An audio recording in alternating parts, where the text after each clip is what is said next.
resumiéndolo en una frase, sería o enseñaría la exigencia que el Señor Jesús hace a todos sus discípulos, y esa exigencia es acerca de cómo deben tratar sus niños, con respeto y amor. Cuando hablamos de niños del Señor, nos estamos refiriendo a aquellos que son sus hijos, que han sido salvados por el Señor. Nos dice la palabra que ellos deben estar siempre dispuestos a perdonarse y no deben permitir que ninguno se extravíe confrontando al hermano que persiste en pecar. Entonces Mateo 18 nos habla del trato que nos debemos brindar, y la enseñanza de hoy se llama así, cómo debemos tratarnos en la iglesia. Y es un panorama para recordar todo lo que vimos en esta serie de enseñanzas de Mateo 18. Así que hoy concluimos esta serie y la próxima semana retomamos nuevamente el libro de Colosenses para entrar en el capítulo 3 de Colosenses. Hermanos, el fin de darnos el trato adecuado en la comunidad de creyentes que somos, no solo se trata de que tengamos armonía en nuestras relaciones y nos sintamos bien en donde estamos, sino que la esencia de todo esto es la presencia de Dios que está en medio de nosotros, que debe ser honrada, porque en cada uno de nosotros habita el Espíritu Santo, si somos verdaderos creyentes. La comunidad de cristianos es santa, y un maltrato o una actitud equivocada, pecaminosa, odiosa hacia un hermano en Cristo es algo que ofende tremendamente al Señor. Por eso, hace algunas semanas quise comenzar esta serie de enseñanzas y le he pedido al Señor que realmente nos confronte, que realmente no nos deje seguir siendo los mismos, sino que nuestra actitud hacia los demás hermanos sea diferente, sea conforme a las Escrituras. Salmo 133:1 dice: mirad cuán bueno y cuán delicioso es habitar los hermanos juntos en armonía. Y dice el versículo 3, porque allí envía Jehová bendición y vida eterna. Hermanos, es bueno habitar en armonía, juntos. Dice que allí envía Jehová bendición y que allí envía Jehová vida eterna. Así que, hermanos, tenemos que estar muy comprometidos con esto, entender que la bendición no es algo individual en este caso, sino que siempre será enviada a Dios en medio de la congregación. Jesús nos da los parámetros que debemos seguir para tratar a sus hijos, a su iglesia. ¿Cómo debemos tratarnos los unos a los otros? Y vamos nuevamente a retomar cada una de estas ideas y a explicarlas brevemente para que esto quede muy clarito en la cabeza de toda la congregación, de usted. Recuerdo a todos los miembros de la iglesia que esto es algo que yo les exigiré como pastor, y que obviamente también como pastor yo me exigiré a mí mismo para que lo apliquemos entre todos. Si usted quiere ser parte de esta comunidad de cristianos, debe tener claros estos principios, estas verdades, esos parámetros que Jesús nos exige en cuanto a nuestro trato.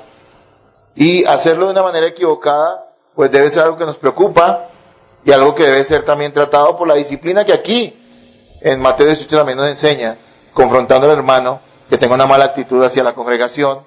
Cuando hablamos de la congregación estamos hablando de cada uno de los hermanos y no de todos en general. ¿Ok? Tomemos entonces Mateo 18 en sus manos, tómelo, Mateo 18, y vamos a leer el versículo 1 al 4. ¿Qué dice? Dice: en aquel tiempo los discípulos vinieron a Jesús diciendo: ¿quién es el mayor en el reino de los cielos? Y llamando Jesús a un niño, lo puso en medio de ellos, y dijo: de cierto os digo, que si no os volvéis y os hacéis como niños, no entraréis en el reino de los cielos. Así que cualquiera que se humille como este niño, es el mayor en el reino de los cielos. ¿Ok? Entonces lo primero que el Señor nos muestra o nos dice, o quiere dejarnos claro, es de quién está hablando. Porque esto no es una enseñanza para todas las personas. Todo el mundo puede leer este pasaje y todo el mundo puede comprenderlo. Pero algo que debemos tener claro es que no está enfocado en todos los hombres, sino está enfocado en aquellos que son ¿quiénes? Los niños del Señor. Son aquellos que por conversión, que por haber renacido, al haber puesto su fe en Jesucristo, o que por haber renacido han puesto su fe en Jesucristo más bien, es que ellos ahora son gente humilde, gente sencilla y gente enseñable, ¿sí? Es posible que aún algunos de ustedes allí sentados tengan un corazón duro y reciban mucha enseñanza buena de la palabra, pero poco estén aplicando en su vida. No es para todo el mundo. Es de poca esta enseñanza son aquellos que son niños espirituales. No necesariamente se está refiriendo a niños físicos, de hecho no lo está haciendo. Se está refiriendo a niños espirituales, a personas que por causa de la gracia de Dios y de la conversión que vive en sus corazones son sencillos, humildes y enseñables. Las personas que por la gracia de Dios han experimentado una conversión sincera a Cristo, han renacido. Si usted no entiende primero esto que dice el versículo 1 al 4, no va a poder comprender el resto del capítulo 18. Va a creer que está hablando de una hermandad universal o que esta confrontación debe ser con todas las personas. No, aquí está hablando de la iglesia. Versículo 3 dice, y dijo, de cierto os digo, que si no os volvéis y os hacéis como niños. Jesús no está hablando de inmadurez, sino más bien de tener la sencillez y la falta de malicia que tienen los niños. No está hablando de ser ingenuos o tontos. Los niños no son tontos, pero son ingenuos. No está hablando de eso. Está hablando de la sencillez que debe haber en nuestro corazón. ¿Por qué a veces la enseñanza no da fruto en la vida de algunas personas? ¿Por qué series donde se expone cosas tan claras como las que están en el capítulo 18 o la enseñanza que hemos recibido a lo largo de años no da fruto en la vida de las personas? En muchas ocasiones es simplemente porque no son creyentes, porque no son niños enseñables, porque son personas que resisten la palabra, son personas que tienen endurecido su corazón y por eso la palabra no da fruto en sus vidas. Entonces tenemos claro que aquí está hablando de los niños del Señor. Leamos el versículo 5. Léanlo ustedes y me ayudan, ¿ok? 18:5.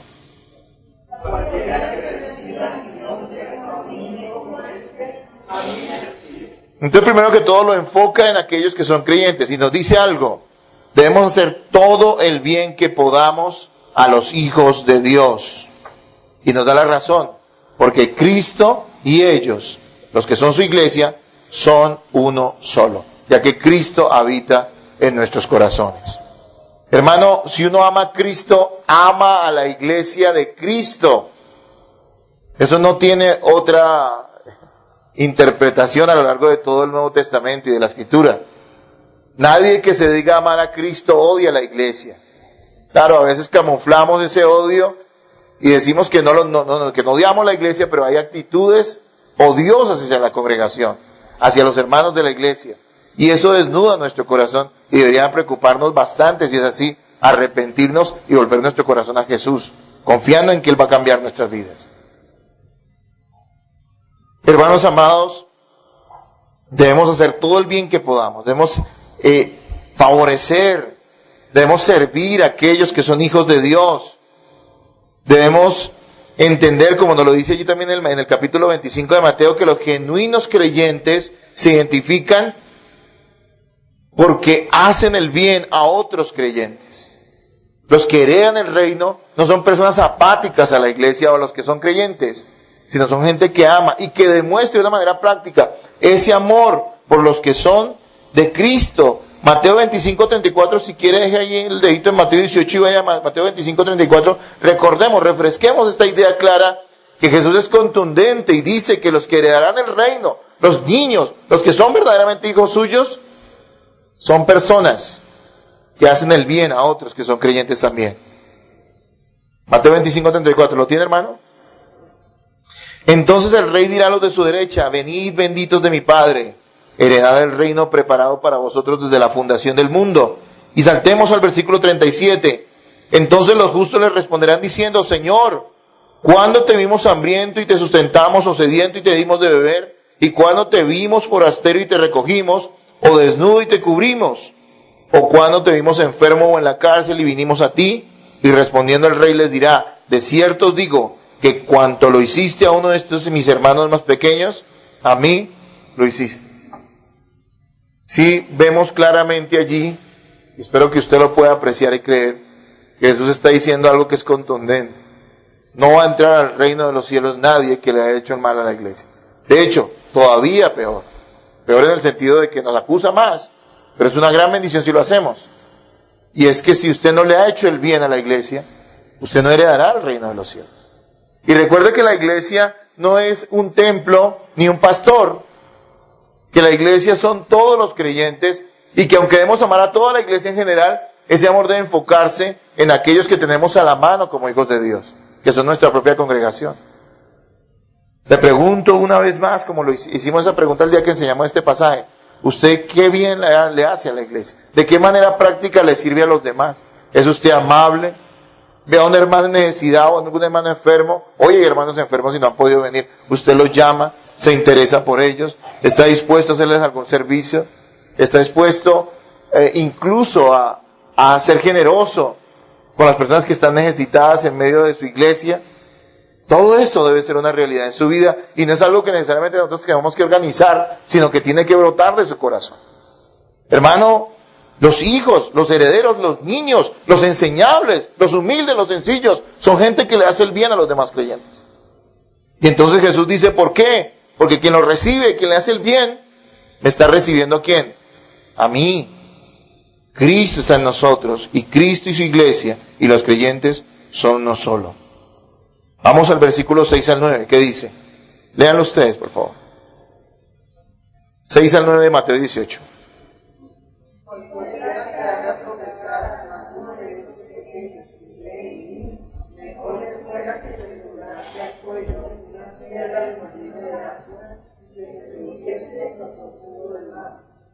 Hay del mundo por los tropiezos, porque es necesario que vengan tropiezos, pero hay de aquel hombre por los tropiezos. Por lo tanto, si tu mano cree que es ocasión de caer, córtalo y échalo de ti. Mejor que es entrar en la mitad ojo o mano, que teniendo dos manos por los pies, que es echado en el fuego eterno. Y si tu ojo te es ocasión de caer, sácalo y échalo de ti. Mejor que es entrar con un solo ojo en la vida, que teniendo dos ojos se le echaba en el infierno del fuego. Hermanos amados, la advertencia de Jesús es muy explícita. Nosotros no podemos de ninguna forma hacer daño a los niños, a los hijos de Dios, porque la conclusión sería que sería mejor estar muerto y morir de la manera más horrible que prestarse para hacer daño a uno de los hijos de Dios. Dice Jesús que el enfoque de esta enseñanza es en aquellos que son salvados, niños, enseñables, humildes, sencillos, y que a esos niños hay que hacerles el bien. Hay que favorecerlos, hay que bendecirlos, hay que estar pendiente de ellos, hay que cuidarlos, hay que ayudarlos en sus necesidades que les puedan presentar a lo largo de su vida. Hay que hacer eso si usted es un creyente. Pero también dice, ojo, vendrán tropiezos de parte del mundo, pero ojo con aquel que se presta para hacer daño a uno de estos hijos, de estos niños, de estos creyentes. Tengan mucho cuidado si ustedes se prestan para hacer daño a la iglesia del Señor. Mira, y sigan. Si se prestan para hacer daño a la iglesia del Señor, tengan muchísimo cuidado si ustedes se prestan de alguna forma para hacerlo. Póngame atención acá, por favor. Entonces Jesús advierte, si tú le haces daño, la palabra que usa allí es cualquiera que haga que tropezar. Pues vamos allá al versículo, por favor.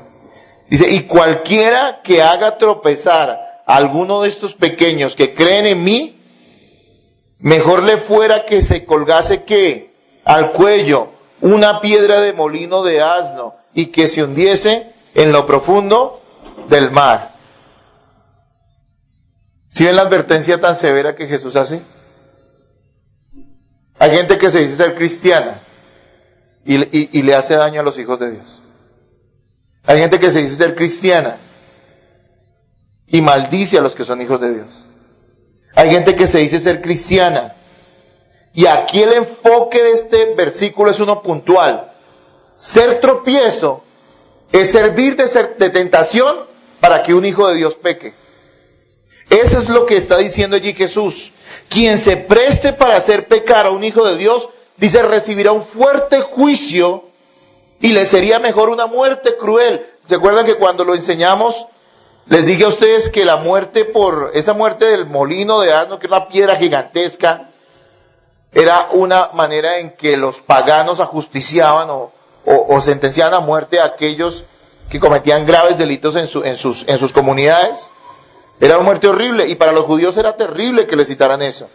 Pero Jesús está impactándoles y diciéndoles, ojo, ustedes no pueden hacerle daño a los hijos de Dios, a los niños de Dios, a los creyentes, a los que por conversión han sido salvados. Número uno, tienes que hacerle todo el bien que puedas. Porque si les haces el bien a ellos, me lo estás haciendo a mí. Está diciendo Jesús claramente aquí en el capítulo 18. Pero por otro lado también está diciendo, pero no te prestes jamás para servir de tentación a alguien que sea un hijo de Dios. En la iglesia vemos jovencitos a veces que se prestan para tentar a otros muchachos para la fornicación. El problema no está en que el otro ceda, el problema es en el terrible juicio que viene sobre esa persona. El terrible juicio que viene sobre aquel que se ha prestado para hacer daño a un hijo de Dios. ¿Cuántos a veces se prestan para entre varios maldecir, murmurar de un hermano en Cristo? Y no van a lo que nos enseñó la palabra, no a juzgar, sino a confrontar. Y están haciendo daño a un hijo de Dios. Y entonces el Señor dice, y usa la figura de la mutilación, que es explícita. Él está diciendo, y lo refiere también, esta misma afirmación la hace respecto al pecado sexual. Por lo menos hay dos casos en el Nuevo Testamento y en los Evangelios donde Jesús dice, es mejor que te mutiles, que quedes tuerto o que quedes manco, que hagas algo extremo, que seas muy radical antes de que peques. Y es en el caso del adulterio, del pecado sexual, y es en este caso cuando tú le vas a hacer daño a un hijo de Dios. ¿Sí ven lo delicado que es, hermanos? Y yo les decía esa vez, esto es aterrador, porque de una u otra manera, todos nos hemos prestado para en alguna ocasión hacer daño a un hijo de Dios. Así sea con una murmuración. Deberíamos aterrarnos, hermanos. Si usted se presta para divisiones dentro de la iglesia, para pecados de escandalosos, inmorales, para dañar la reputación de otro, también para ser negligente cuando no puede ayudar a un hermano. Si un hermano está pasando necesidades o hambres, y el hermano que sabe de la situación no se mueve, así sea para sacarse literalmente, como dice por ahí el dicho, el pan de su boca para ayudar a ese hermano, está haciéndole daño a un hijo de Dios. ¿Sí ven lo delicado que es? ¿Cómo debemos tratarnos? Dice el Señor, los niños del reino, los hijos de Dios, los salvados, porque aquí no está hablando de todo el mundo, está hablando de los creyentes. Deben hacerse el bien, todo el bien que puedan. Porque si se lo hacen a uno de ellos, de mis hijos, me lo hacen a mí. Pero por otro lado, de ninguna manera deben hacerse ningún tipo de daño. Porque sería mejor que se echaran a lo profundo del mar con una piedra amarrada, pesada, amarrada al cuello. Y deberían tener tanto cuidado con eso que estarían dispuestos más bien a mutilarse. Deberían estar dispuestos a mutilarse. Obviamente es una figura, no es algo literal. A extirpar de su vida aquello que lo quiera conducir a hacer daño a un hijo de Dios. Ser radical. Qué interesante es esto. Si tu ojo te es ocasión de caer, sácalo y échalo de ti. Mejor te es, dice allí la palabra de Dios, mejor te es entrar con un solo ojo en la vida, o sea, tuerto, que teniendo dos ojos ser echado en el infierno de fuego, ¿no es cierto? Entonces vemos tres cosas. ¿Son los hijos de Dios a los que se refiere Jesús? Número 2, debemos hacer todo el bien y piense qué tanto bien usted le hace a los hijos de Dios. Y número 3, usted no debe hacer ningún tipo de daño a un hijo de Dios, a un creyente verdadero, a una persona que ha renacido por el Espíritu Santo. Vamos al versículo 10 y 14, léanlo ustedes, por favor. Que no menospreciéis a uno de estos pequeños, porque os digo que sus ángeles en los cielos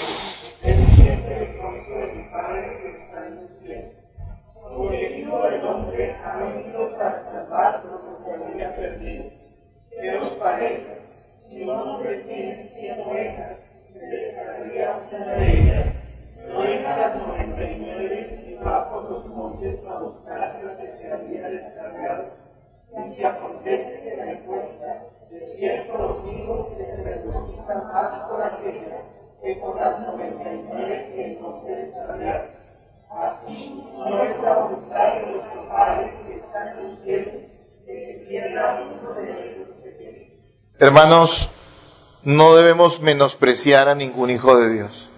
Una cosa es que usted le haga daño a una persona con actitud o con algo que dejó de hacer en favor de él. Pero también a veces no es que actuemos en contra de alguien, sino que tenemos una actitud de menosprecio a ese hermano en Cristo. Y eso es un pecado terrible, porque Jesús les dice, miren, tal vez dentro de su manera de pensar, porque recuerde que todo empieza en el capítulo 18 con el asunto de que los apóstoles estaban pensando quién es el mayor. O sea que cuando alguien dice yo soy mayor es porque está menospreciando de cierta manera al otro. Están buscando una posición para sentirse superior a los demás. Ahí empieza la idea del capítulo 18. Y entonces Jesús les dice, no menosprecien. Porque hasta el más insignificante a sus ojos, no existe ningún hijo de Dios insignificante, pero ante sus ojos, para mí es tan importante que estoy dispuesto a dejar las 99 e ir en busca de una sola. O sea que usted no puede menospreciar a ningún hermano. En la iglesia en la iglesia de Cristo, no puede haber preferencias a la gente por estatus social, ¿no? Les decía a ustedes que hay iglesias donde todo lo dividen, ¿no? Jóvenes, de adolescentes, gente profesional, hay grupos de profesionales, hay grupos de gente, de mujeres de empuje, no sé qué cosas se inventan, ¿sí? Eso es dividir la iglesia. Porque entonces si no eres parte, es decir, si yo no soy profesional, no puedo ser parte del grupo de profesionales de la iglesia. Además, ¿eso dónde está en la Biblia? Eso es discriminar. En la iglesia somos uno. Y Jesús dice, no se menosprecian. Porque para mí son tan importantes todos, así que ¿qué derecho tienes tú? Si para mí todos son importantes, a menospreciar a uno solo de los hijos de Dios.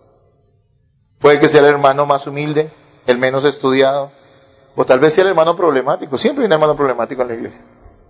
A veces varios. A veces todos. Y dice, aún a sus hermanos, tú tienes que amarlo y no menospreciarlo. Amarlo y no menospreciarlo. Hermanos amados, cada hijo de Dios tiene un valor inmenso delante de él. Jesús no murió por una multitud de personas. Jesús murió por cada uno de sus hijos. Cada uno de sus escogidos. Cada uno de aquellos que creerían en él. La gente hoy en día valora las masas, las multitudes. Pareciera que una iglesia es más importante si tiene más gente. Y en muchos lugares de estos lo que hacen es descuidar a las personas en individual en particular por ganar un favor plural en cantidad. Yo les decía esa vez que hablé de esto, que Dios los ama tanto, que no ha hecho de nosotros una iglesia gigantesca ni grande, aunque no estamos cerrados a eso. Ojalá todas las personas que quieran puedan venir a esta iglesia y se les enseña la palabra con mucho amor. Pero Dios nos ama tanto que nos ha permitido ser un grupo donde nos conozcamos y velemos los unos por los otros. Y haya un pastor, y en el futuro más pastores, que puedan estar velando por cada uno, y no simplemente trayendo un evento para una multitud, que a veces ni siquiera sabemos cuál es el nombre de cada uno. Hermanos, Jesús dice, cada uno es importante, no lo menosprecies. ¿Saben qué, hermanos? Incluyan a los demás. Incluyan a todos los que puedan en sus eventos, en sus actividades. Tampoco quiero que formemos de esto un problema, porque a veces no se puede hacer un evento con todo el mundo, digamos, o si tienes algún tipo de actividad o de reunión, no se puede. Pero no es para que otros se sientan mal, no. Pero quiero decir que seamos de un corazón incluyente en ese sentido con todos los que somos creyentes. Y no albergar en nuestro corazón ningún tipo de estratificación o de menosprecio o de sí, pero no, hermano. Debemos amar a todos los hijos de Dios. No hay ninguna superioridad en ningún redimido de Dios. Eso es lo que nos enseña la parábola también de las 100 ovejas. No hay ninguno que sea superior al otro. No lo hay. El problema con muchas personas que creen que algunos tienen un poder espiritual especial que Dios los dio, que algunos llaman unción equivocadamente, es que la gente empieza a mirar a esas personas como si fueran especiales. Y aunque ellos mismos digan que no son superiores, la gente empieza a verlos como superiores. Eso es completamente contrario a las Escrituras. No hay ninguno que sea especial. De hecho, el que se está extraviando merece más atención de parte de la iglesia. ¿Sí ven?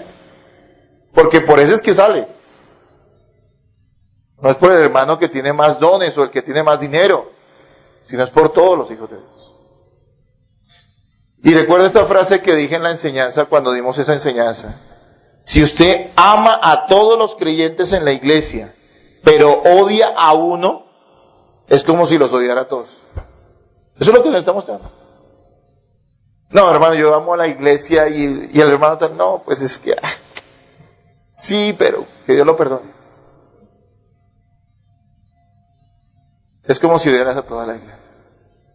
Mire, la sangre de Jesús se derramó por las personas con las que más simpatizas y también se derramó por las personas con las que menos simpatizas. Hablo de los creyentes, obviamente. Así que, hermanos amados, no podemos menospreciar. Entonces dijimos que primero, ¿qué nos dice Mateo 18? Primero, ¿a quién se está dirigiendo la enseñanza de Mateo 18? ¿A quién? O sea, no a todas las personas, ¿sí? Se ve ahorita que viene el Papa o en eventos religiosos, Jesús dice que seamos como niños. No, a ellos no les está diciendo eso, se lo está diciendo a los creyentes. Solo los creyentes pueden volver nuevamente a tener un corazón sencillo, humilde y enseñable como el de un niño. Y eso es un milagro de Dios, que Él hace, no lo podemos hacer nosotros. Él cambia nuestro corazón.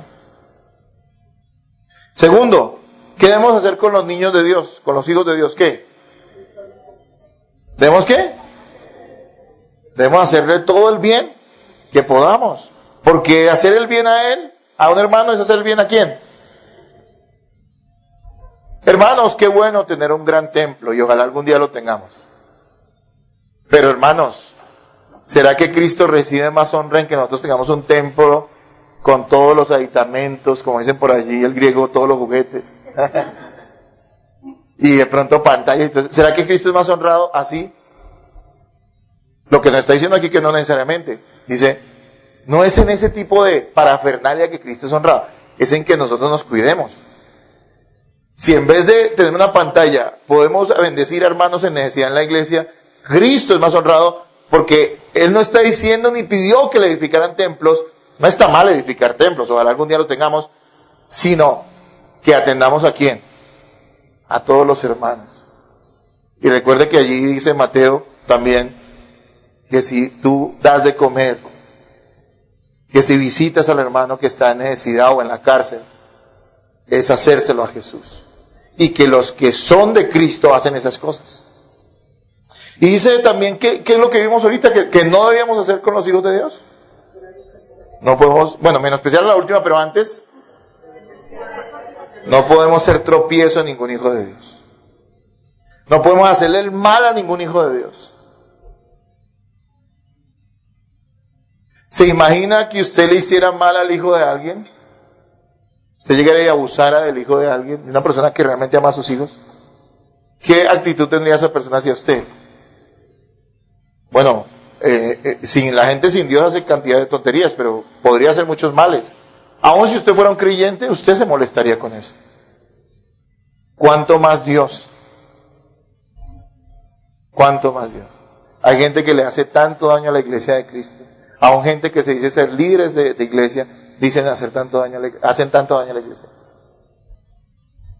No quedarán inocentes, a menos que se arrepientan. Y dice también que no debemos, ¿qué? Lo último, menospreciar. Porque todos son valiosos. Eso no es una frasecita de cajón linda, es la realidad. Si nosotros menospreciamos, Santiago hace eso, ¿no? Ustedes han leído que Santiago, y Santiago dice a esas iglesias que escribió, les dijo, Oiga, ustedes como que están prefiriendo a los que tienen anillo de oro, ¿no? Parecía que allá habían sillas especiales en el templo o en la iglesia o en el lugar donde se reunían para las personas que eran más pudientes. Dice que a los que eran pobres los dejaban en el piso. Para ellos no había silla. Santiago dice, ¿cómo se les ocurre hacer eso? Si la fe en Cristo es sin acepción, que vuestra fe en Cristo se hace en ¿qué? Sirviendo de personas. Hablando de los creyentes. Bien. Leamos los versículos 15 al 20, por favor. Por tanto, si tu hermano peca contra ti, ve y repréndele estando tú y él solo. Y de ve, haz llamado a tu hermano. Mas si no te oyere, toma un contigo a uno o dos, para que en boca de dos o tres testigos conste toda palabra. Si no los oyere a ellos, mira a la iglesia. Y si no viene a la iglesia, vende por vivir y publicar. De cierto os digo que todo lo que hacéis en la tierra será atado en el cielo, y todo lo que desatéis en la tierra será desatado en el cielo. Otra vez os digo que si dos de vosotros refieren de acuerdo en la tierra acerca de cualquiera cosa que se pide, les será hecho por mi Padre que está en los cielos. Porque donde están dos o tres congregados en mi nombre, allí estoy yo en medio de ellos. Muy bien, hermanos.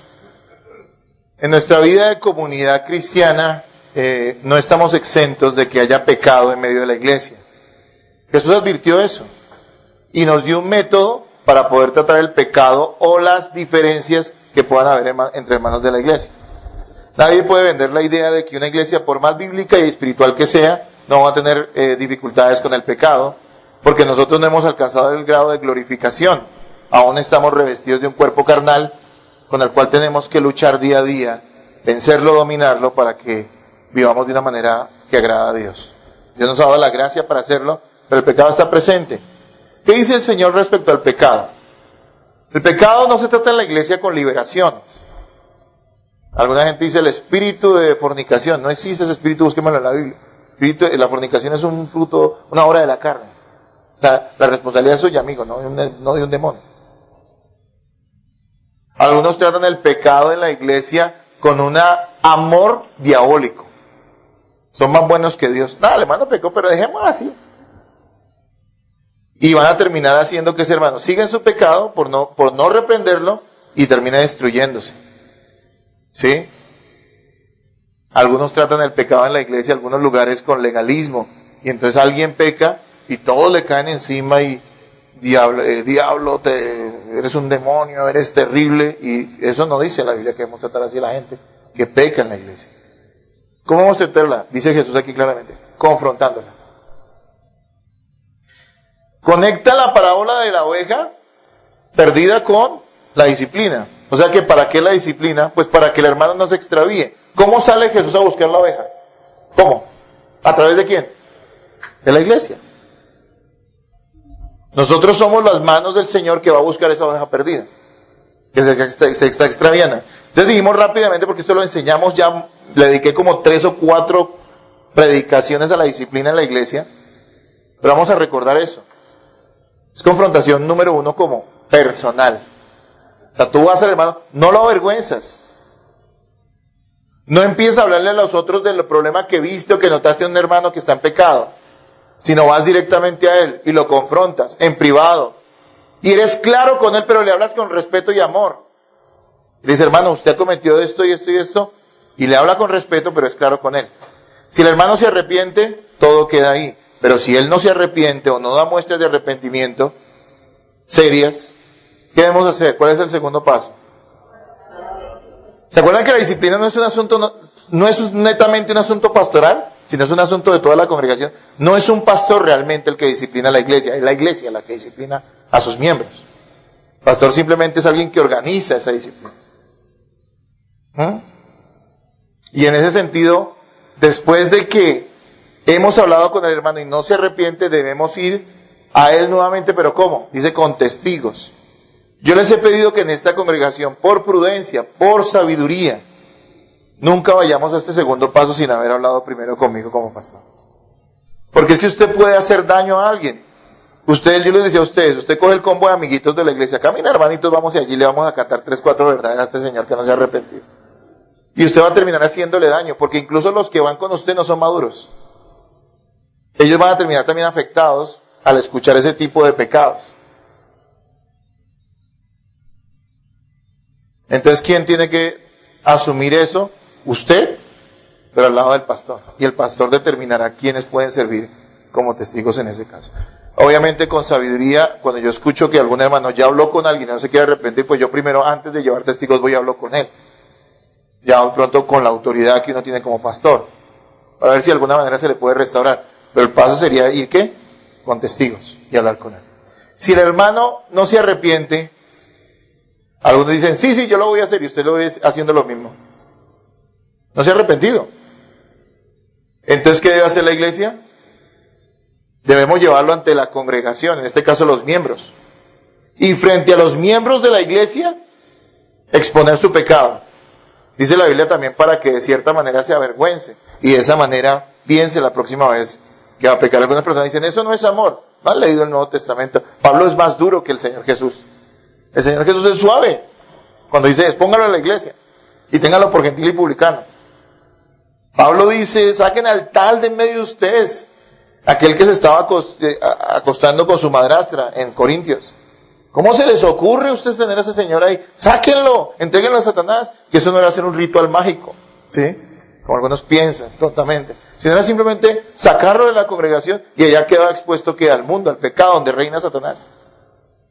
Y dice, si es cristiano, lo que va a pasar es que lo va a sacudir y él se va a arrepentir, aún estando afuera. Si no es cristiano, se va a ir y le va a ir bien, entre comillas, y va a seguir en su pecado. Entonces, hermanos, Pablo dice, si alguno causa divisiones después de 1 o 2 amonestaciones, ¿qué dice? Sáquenlo, deséchenlo. Y dice también Pablo que si alguno que dice ser hermano es fornicario y no se arrepiente, ni siquiera deberíamos comer con él. O sea, Pablo es durísimo y es palabra de Dios. Pero obviamente primero tiene que haber un proceso. Y en ningún caso esto se hace con odio, sino se hace con ¿qué? Con amor. Usted no va a la disciplina para cantarle 3, 4 verdades a alguien o para ser un justiciero. Porque recuerde que usted es igual a él. Un pecador que Dios perdonó. Entonces usted va con humildad. Y si esa persona aún no escucha a la iglesia, ¿qué debe hacer la congregación? Apartarlo de la comunión con la iglesia.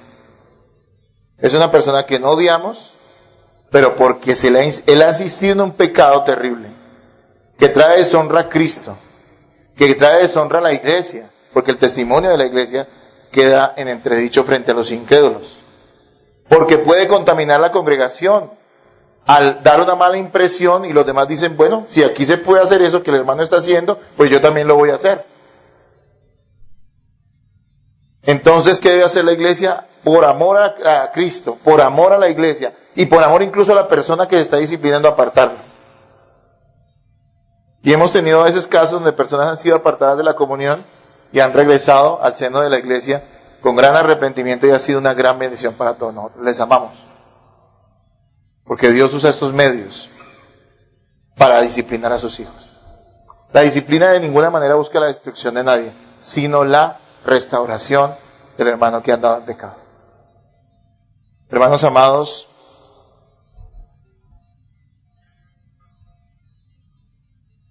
de la misma manera resolvemos los conflictos personales que tengamos. Si en una iglesia del Señor, una verdadera iglesia de Cristo, hay conflictos entre hermanos, que eso puede suceder y de hecho va a suceder de alguna manera. La manera no es que usted contamine a otros en contra de ese hermano, o que usted murmure de él, o que usted guarde algo en su corazón, se quede callado pero guarde algo en su corazón. Eso no es lo que Dios manda, eso es odio. ¿Qué dice el Señor? Ve a tu hermano y confróntalo. Es el mismo proceso, porque está hablando, aquí está hablando del pecado, pero también está hablando de la ofensa contra ti. ¿Qué debes hacer tú? Hablarle. Y muchos dicen, no, pero es que a mí de pronto se pone bravo conmigo. No importa, tenemos que vencer eso porque somos de Cristo, ¿sí? Ese tipo de intereses así dejémoselos al mundo, donde todo el mundo le dice, jefecito, ay, ¿cómo estás? Oiga, jefe, qué corbata, ¿cómo le luce hoy en día? ¿No es cierto? Jefe, usted sí se la sacó del estadio, usted es un tipo con las ideas. Y y en la hora del almuerzo todos los empleados que haciendo. Más ese tipo, si ve la corbata que compró, parece un payaso. Así es la gente del mundo. Así no somos los creyentes. Somos sinceros. Y en el ámbito de la iglesia hablamos con los hermanos y los confrontamos. Y si ese hermano se pone bravo, es problema de él. Claro, usted debe hablarle con respeto, con consideración. Usted no va a regañarlo, usted va a hablar con él. Todo esto ya lo enseñé, yo simplemente estoy haciendo un repaso de lo que vivimos durante 2 meses en la enseñanza de los domingos. Es para que les quede fresco esto en su cabeza. Así que hay que confrontar al hermano que está en pecado, no murmurándose ni enojándose contra él, sino confrontándolo en amor. Pero siendo claros, si usted no practica la disciplina de la iglesia, usted será cómplice del pecado de esa persona. Y hará mucho daño a la iglesia del Señor. Y allí se aplicará lo que decía antes. No le hagas daño a la iglesia. Ningún hijo de Dios. Miren, hermanos, si el pecado gana terreno en una congregación, la congregación se destruye. Recuerden que la disciplina se aplica incluso a los pastores. Los pastores no somos papas. O sea que el papa dicen que él juzga a todo el mundo y no es juzgado de nadie. Dicen del papa, ¿no? Pero nosotros no somos católicos, gracias a Dios. Hablemos de ese error hace años. Los pastores no somos papas. Pero la Biblia sí advierte algo. Si hay una acusación contra un anciano, hay que hacerlo ¿con qué? Con 2 o 3 testigos. O sea, que debe constar, no es cualquier cosa. Y sin embargo, eso no excede el hecho de que primero tú tienes que ir a hablar con él en privado, porque también es un hermano en Cristo, como cualquier otro. Antes que irlo a avergonzar o algo así. Espero que la iglesia practique la disciplina. Porque cuando el Señor le permite a usted ver algo que está mal en otro y tal vez no se lo deje ver a otros, es porque le está esperando que usted haga lo que tiene que hacer. Amén, hermanos. Amén. Bien, sigamos adelante. Versículos 21 y 22. ¿Qué dice?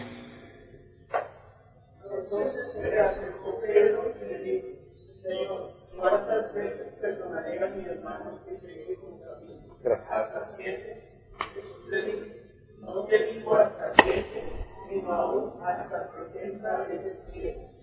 Bien, hemos disciplinado al hermano y Jesús nos dice aquí, nos enseña, nos muestra con el ejemplo de Pedro el suceso que hubo con Pedro. Nos está diciendo cuántas veces debemos practicar la disciplina con los hermanos para perdonarlos. Cuántas veces debemos perdonar las ofensas que otros tienen contra nosotros. Pedro fue votado y dijo 7. Los judíos de esa época decían 3. Si alguien pecaba contra ti o te fallaba o te ofendía, tenías que empezar el conteo a 1, a 2. Decían los maestros de esa época judíos que si llega la 4ª era arrogancia de parte de uno perdonar. Qué equivocados estaban. Y Pedro impulsivamente va y le dice al Señor, bueno, ¿cuánto? 7. Tal vez él pensaba que Jesús le iba a decir, oye Pedro, eres iluminado. Y el Señor le dice, no Pedro, hasta 70 veces 7. El Señor no lo mandó a multiplicar. El Señor le dijo, hay que perdonar siempre. Dios no nos cuenta nuestras faltas. Nosotros tenemos que contar las faltas de los demás. Si el hermano se arrepiente, ¿cuántas veces la iglesia debe restaurarlo? Todas las que sean necesarias. Si alguien te ofende a ti, debes perdonarlo ¿cuántas veces? Pero de corazón. Y ahí viene la siguiente enseñanza que hemos hecho días, que fue maravillosa. ¿Por qué debemos perdonar? Bueno, leámoslo, 23 al 25. El reino de los cielos es semejante a un rey que quiso hacer cuentas con su tierra. Comenzando a hacer cuentas, después presentaron uno que debería únicamente. A este, como no pudo pagar, ordenó su señor que muerde y a su mujer e hijos y todo lo que tenía para que se le pagase a él. Entonces aquel siervo confiado dado declaraba diciendo: Señor, ten paciencia conmigo y yo te lo pagaré todo. El Señor de aquel siervo, movida misericordia, le soltó y le perdonó a él. Pero sabiendo aquel siervo, halló a uno de sus consiervos que le debía 100 denarios, y haciendo él, le hablaba diciendo, págame lo que le debes. Entonces su consiervo, estando a sus pies, le rogaba diciendo, ten paciencia conmigo, y yo te lo pagaré todo. Mas él no quiso, sino fue y le echó en la cárcel hasta que pagase la deuda. Viendo sus consiervos lo que pasaba, se entristecieron mucho, y fueron y le pidieron a su señor todo lo que había pasado. Entonces, llamándole su señor, le dijo, siervo malvado, toda aquella deuda te perdoné por lo que me debas. ¿No debías tú también tener misericordia de tu consiervo, como yo tuve misericordia de ti? Entonces su señor enojado le entregó a los verdugos hasta que pagase todo lo que debía. Así también mi Padre celestial hará con vosotros, si no perdonáis de todo corazón cada uno a sus hermanos. ¿Cómo tenemos que perdonar? Digan ustedes, ¿cómo? Jesús nos dice, ¿cuánto hay que perdonar, hermano? Todas las veces. ¿Y por qué hay que hacerlo? ¿Y cómo hay que hacerlo? Hay que hacerlo de todo corazón. ¿Y por qué hay que hacerlo? Se enseña muchísimo de perdón en las iglesias, pero muchísimo, pero equivocadamente. Porque a la gente se le enseña que debe perdonar de una manera egocéntrica, como una terapia. Le dicen, perdona porque es que si no se va a poner una raíz de amargura en tu corazón. Y entonces te va a ir mal en la vida, así que perdona. Perdona porque si no perdonas, entonces Dios no te va a escuchar y no vas a ser próspero. Tienes que perdonar. Aquí Jesús no dice nada de eso. Aquí no nos muestra como beneficiarios de alguna bendición especial por perdonar, no nos muestra así. Jesús no nos muestra como gente virtuosa porque perdonamos, porque algunos perdonan y dicen, uy, que hermano, va a seguir de su testimonio. ¿Cómo fue que perdonó, hermano? No, es que yo estaba dolido y perdoné, hermano. Sí, pero, uy, hermano, gloria a Dios. No. ¿Qué está diciendo Jesús? Ustedes tienen que perdonar porque a ustedes se les perdonó más. Así que no vayan a decir que son muy buenos porque perdonaron. Porque más buenos ha sido el Padre, el Señor con ustedes, que les perdonó una deuda exorbitante de pecado. Es la única razón por la cual hay que perdonar. Y si tú entiendes eso, y miras que tú no eres nadie, y que aunque te hayan ofendido, mire, si alguien ofende, no sé, al presidente de los Estados Unidos, la gente se indigna, o los que le son simpatizantes se indignan, ¿por qué? Por la posición de autoridad que él, es un tipo muy destacado. Pero si alguien ofende a un mendigo, bueno, algunos se indignarán, pero la mayoría ni cuenta se darán, ¿no es cierto? Pues hermanos, nosotros somos eso. Nosotros, cualquier ofensa que la gente tenga contra nosotros no es nada, es pequeña en comparación con la gran deuda que el Señor nos perdonó. ¿Se acuerda que dice que cuánto debía el siervo malvado? ¿Se acuerda que les dije que un talento equivalía más o menos a 20 kilos de oro? Uno se hace un anillito para la boda y le echa unos gramitos, y eso qué sufrimiento para pagar eso en cómodas cuotas durante 50 años. Qué sufrimiento. Y son unos gramitos. ¿Sabe qué son 20 kilos? Eso es una cosa que yo creo que ni siquiera, pues no sé si había eso en el Banco de la República. 20 kilos. Y eso es un talento, y él debía 10,000. ¿Se acuerdan que le saqué la equivalencia a hoy? Más o menos son cada talento, un talento, más o menos 650 y pico millones de pesos. Uno solo. Y debía 10,000. ¿Cuándo paga usted eso? ¿Cuándo paga usted eso? Nunca. Nunca los paga. El problema de la gente hoy en día es que como no le enseñan bien el Evangelio, ellos creen que viene el Evangelio a hacerle un favor a Dios. Imagínense que yo era malo, pero vine y tuve la astucia de ser tan bueno que acepté a Cristo. Y entonces ahora el Señor me bendice porque soy su hijo. No es que yo sí tuve la sensatez de aceptarlo. O sea que el Señor está como en deuda conmigo. No lo dicen así, pero lo piensan o lo tienen en su corazón. Aquí el Señor nos está diciendo, ustedes son unos miserables deudores, que si fuera por justicia, estarían condenados al infierno eternamente, y aún así, aunque toda la eternidad estén sufriendo en el infierno, todavía seguirían debiéndole al Señor, por todos los pecados que han cometido en su vida. Y sin embargo, el Señor no les aplazó la deuda, no se las difirió, sino que se las perdonó, ¿qué? Completamente. ¿No deben hacer ustedes lo mismo con aquellos que los ofenden? Y recuerde que está hablando a quién. Acá este Mateo 18, ¿a quién le se dirige? Mucho más si son hijos de Dios. ¿No deberías tú perdonarles? A veces usted dice, uy, qué gran ofensa, y vive ofendido. Y dice, ¿qué fue lo que pasó, hermano? ¿Por qué estás tan ofendido? No, este hermano, imagínese, un día lo descubrí que estaba hablando mal de mí. Y claro, no debería hacer eso. Pero usted se ofende y, terrible. ¿Por qué? ¿Por qué está tan ofendido? Porque fue a mí. ¿Cómo se atreven a decir eso de mí? Si yo, soy yo. Y el Señor aquí le está diciendo, usted no es nadie, amigo. Solo alguien que Dios salvó. ¿Por qué se ofende? Si aún le hicieran la cosa peor que alguien le pudiera hacer a otra persona, sería pequeño frente a lo que usted le hizo a Dios.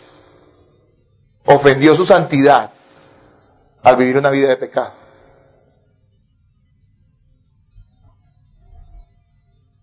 Debemos perdonar por una sola razón. Porque a nosotros se nos ha perdonado más. Cuando perdones, no te sientas mejor. Y Señor, solo hice lo que tenía que hacer. ¿Se acuerdan que les puse el ejemplo del hermano Sproul? Que cuando era un pastor joven, él cometió una falta con una hermana, pues no pecado, ni que se haya hecho nada malo con ella, pero algo hizo que la ofendió. Y él reconoció que él fue imprudente. Y fue el hermano, dice que con dolor, incluso llorando, fue a la hermana y le dijo, hermana, perdóname.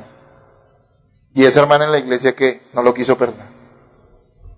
Y el hermano se sintió muy mal. Y volvió otra vez después y le dijo, hermana, por favor, te ruego, perdóname, hermano. Y la hermana no lo quiso perdonar. Y entonces él fue a consejo con un pastor, con un anciano, que había sido como 50 años misionero en la China. Y él decía que después de 50 años de misionero en la China no es espiritual porque lo es. Y fue allá y habló con este anciano. Y le dijo, hermano, ¿qué hago? Realmente sé que cometí un pecado y ofendí a una hermana y yo le pido perdón 2 veces y no me ha perdonado. ¿Qué hago? Y este hermano, que era un hombre de Dios, le dijo, hermano, usted ha cometido 2 errores, le respondió. El primero fue haber ofendido a esa señora porque usted no debería haberlo hecho, jamás. Y el segundo error que usted cometió fue haberle pedido perdón 2 veces. Le dijo, ¿cómo así? La Biblia dice que si ella es cristiana y tú fuiste y le pediste perdón, la primera vez que te pidió perdón, ella tenía que perdonar. No tenías que hacerlo la segunda vez. Si ya una segunda vez tú tienes que pedir perdón, ese problema no está en manos tuyas, sino en manos de el que sigue ofendido. Claro, y yo les pido, y siempre hay que entrar en detalles, ¿no? Pedir perdón es de corazón. No es, bueno, está bien, bueno, perdóneme. Como cuando 2 niños en la casa pelean los hermanitos, le dice, perdónense, a ver, desen un abrazo, ¿sí? ¿Qué hacen los niños? A todos nos pasó, ¿sí o no? La cosa más incómoda, ¿no es cierto? Y uno no lo hace de corazón.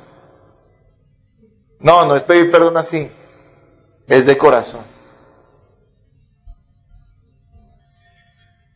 Al finalizar dice que si nosotros no perdonamos, y hace una referencia al verdugo, a ser entregados al verdugo. Sabemos que los creyentes no pierden su salvación. Eso es claro en la Escritura. Pero entendemos que allí no está hablando de esa condenación, está hablando de que seremos severamente disciplinados. Pero muy probablemente significa que si usted es una persona que es dura de corazón para perdonar, usted nunca fue cristiano. Si es una actitud en su vida que usted mantiene conflictos y peleas y odios y esto usted no es cristiano y usted va a ser entregado a los verdugos al final. Y va a pagar por todo lo que le debe a Dios. ¿Sí me hago entender, hermanos? Entonces tengan mucho cuidado porque un corazón endurecido, orgulloso, posiblemente sea un corazón incrédulo. Es que, hermanos, me fascina algo que leí hace años del hermano Spurgeon. Hermano, créame, nosotros no somos tan buenos como pensamos. No somos tan buenos. Miren lo que escribió el hermano Spurgeon hace años, hace más de un siglo. Un hombre de Dios. Hermano, escuche, si algún hombre piensa mal de ti, no te enojes con él, porque tú eres peor de lo que él piensa. Si te acusa falsamente por algo, estate satisfecho, porque si te conociera mejor, podría cambiar la acusación y no saldrías beneficiado por ese cambio. Si pintan un cuadro moral de ti y es feo, estate satisfecho, porque todavía necesitarías unos toques de negro para acercarte más a la realidad. Piense que si alguien conociera lo que usted piensa y pasa por su cabeza, como decía alguien, tal vez ya dejaría de ser su amigo. Su esposa lo dejaría. O quién sabe qué cosas más. Porque a veces en nuestra cabeza y en nuestra acción, en lo que nos conocemos, sabemos que no somos tan buenos como pensamos que somos. Es que, hermanos amados, nosotros de principio a fin somos producto de la gracia de Dios. Hermanos, Dios me ha librado de cometer graves pecados, pero el que está aquí necesita todos los días la gracia de Dios, porque yo no soy mejor que ustedes. Yo simplemente soy un beneficiario de la misma gracia que ustedes han recibido. Por eso nosotros no debemos ofender. A veces nos ofendemos y no perdonamos porque somos orgullosos. Pero lo que quiere decir aquí esta frase de Spurgeon es que no somos tan buenos como pensamos, así que no deberíamos ofendernos tanto por lo que nos parece que es tan grave en contra de nuestra vida. Deberíamos tomar las cosas con más tranquilidad y ser humildes. Porque si no somos humildes, no somos de Cristo. Hermanos, la iglesia es el cuerpo de Cristo, sus ovejas, su amada novia, la gente más amada por Dios en el universo.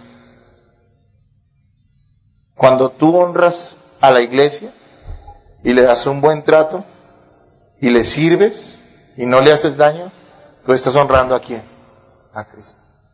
No importa si te dedicaras horas enteras y días enteros a cantar muy lindo para el Señor o orar. Si tú le estás haciendo daño o no le estás haciendo el bien a la iglesia, nada de eso tiene valor. Corintios 13, ¿lo han leído? Habla del amor. Y dice, aún si entregase mi cuerpo para ser quemado y no tengo amor, nada soy. Hermanos amados, usted honra a Cristo cuando honra a un hijo de Dios. Piense lo siguiente, nuestra congregación, cada hermano que está acá, es una muestra del amor y la gracia de Dios para con nosotros. Debemos cuidarnos mutuamente. Si usted está acá, si usted es miembro o no es miembro, pero viene y asiste a esta iglesia y ha tomado esta iglesia como su iglesia, usted tiene que entender que esta congregación es una gracia, una muestra del amor de Dios para usted. Dios no lo dejó en una iglesia errónea, Dios no lo dejó en una iglesia donde se enseñan tonterías. Dios no lo puso en un lugar sectario. Ni siquiera lo dejó en el mundo para que siga usted no yendo a ningún lugar, pero perdido en sus pecados. Lo atrajo a su iglesia y le dio una comunidad, en este caso los que estamos aquí hoy reunidos, y varios que faltan hoy. ¿Tú eres agradecido por ello? Hermanos, tenemos que cuidarnos mutuamente y bendecirnos. Hermanos, hagámonos el bien. Evitemos hacernos cualquier tipo de daño. Valorémonos. Confrontémonos en amor cuando haya pecado. Y perdonémonos siempre. Es el mensaje de Mateo 18. ¿Cómo debo tratar a la iglesia? Primero que todo tengo que identificar quién es la iglesia. ¿Quiénes son los hijos de Dios para saber que con ellos es que tengo que dar este trato? Segundo, tengo que hacerles todo el bien que pueda a esos hermanos en Cristo. Tercero, no puedo de ninguna forma hacerles daño a ellos. De ninguna forma. Cuarto, no puedo menospreciar a ningún hijo de Dios. Quinto, debo confrontar a los hermanos por amor a ellos y por amor a la iglesia y por amor a Cristo. Debo confrontar a los hermanos que están en pecado personalmente y progresivamente llevar a la congregación. Sexto, debo acostumbrarme a perdonar, porque es que el perdón no es una cosa excepcional, el perdón es una cosa que debemos hacer constantemente. Constantemente hay ofensas, constantemente hay roces y debemos que perdonar, y nos da el Señor la razón por la cual debemos perdonar. No, ustedes no son nadie, son gente que ha sido perdonada, somos considerados hijos de Dios, pero no por lo que hayamos hecho, sino por lo que Cristo hizo por nosotros. El perdón que Dios nos dio no nos da derecho a creer que somos mejores, el perdón que Dios nos dio nos da derecho a entender que somos siervos, que debemos hacer con los demás, con nuestros consiervos, el bien, y debemos perdonarlos. Y la razón para perdonar es esa. Nuestro perdón debe ser total. Nuestro perdón debe ser incondicional. Gente que dice, yo voy a perdonar si esa persona viene y me pide perdón. No, usted debe perdonar. Aun si esa persona no le pide perdón. Nuestro perdón debe ser como de todo corazón, sea sincero. Así debe ser. Así debe ser la iglesia bíblica del norte. Para que Cristo sea glorificado en medio de nosotros. Y para que tengamos una excelente relación entre todos los hermanos. Así debe ser la iglesia. Y la iglesia bíblica del norte son ustedes y yo. Así que, hermano, hemos terminado Mateo 18, esta serie de Mateo 18. La hemos terminado, gracias a Dios. Le pido a Dios que tengamos claro cuál es nuestro proceder de aquí en adelante con los hermanos de la iglesia. Tú no puedes tratar de cualquier manera a la novia de Cristo. Y recuerda que la novia de Cristo no es una multitud, es cada quien, cada hermano en particular. Odias a uno, aunque ames a 99, es como si odiaras a todos. Y piensen si hay alguien a quien perdonar, porque es el momento de hacerlo. Los incrédulos no perdonan. No, pero sí, ellos hacen alguna cosa parecida al perdón. Ellos no pueden perdonar porque no tienen el Espíritu Santo. Ellos de pronto dejan a un lado la venganza, pero no pueden amar a sus enemigos. Eso solamente lo puede hacer alguien que tenga a Cristo en el corazón. Esto que te acabamos de enseñar no puede pasar en tu vida si tú no eres un creyente, si Dios no te ha salvado. Yo te digo hoy, esa es tu relación con la iglesia de Cristo. Si no es así, ven a Cristo, arrepiéntete. Confía en Él, Él murió en la cruz y resucitó para que tú, al poner tu confianza en Él, puedas tener un nuevo corazón. Él te va a dar un nuevo corazón, te va a dar fe y tú puedas empezar a amar a la iglesia de Cristo como debe ser amada. Te invito a que lo hagas. E invito a todos en esta hora que en la oración que vamos a hacer reconozcamos nuestras faltas para con la iglesia del Señor y le pidamos a Dios gracia en Cristo para poder vivir lo que acabamos de aprender. Oremos, hermano.